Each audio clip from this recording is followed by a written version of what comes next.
So today I'm going to go through a setup for an on-white bottle photograph. The setup includes 5 lights, a background light, 2 side lights, a center light, and a light I use to help pop the label.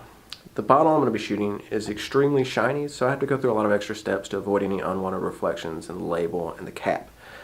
Once I get everything set up, I'll go through each of the lights one at a time, and then I'll show you what I do to avoid any extra reflections in the bottle label.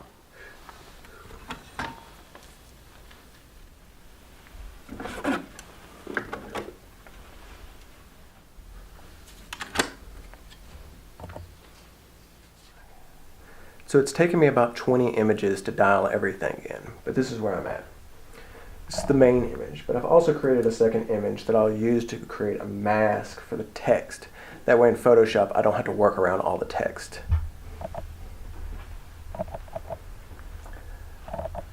The side light are 2 strip boxes. I start by putting an A-clamp on the top corner and giving me a similar angle on both sides.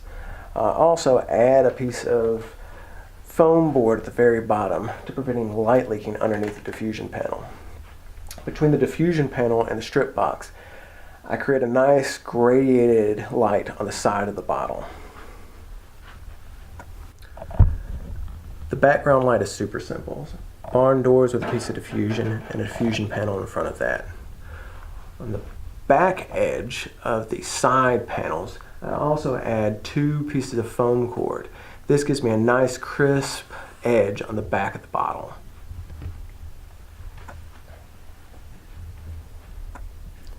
My fourth light is a reflector with a 30-degree grid that shoots light off the front diffusion panel. This diffusion panel has a hole in it for my camera to see through. My 5th and final light is a snoot with a polarizing gel on the front of it. With the polarizing gel, along with the polarizing filter on the front of my camera, I'm able to rotate the gel and get rid of any unwanted highlights at the front of the bottle.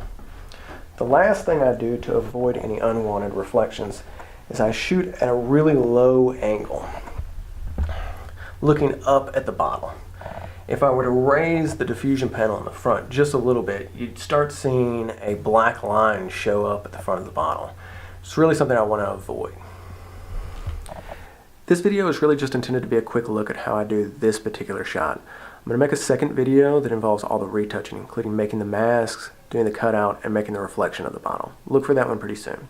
Thanks a whole lot for watching. Have a great day.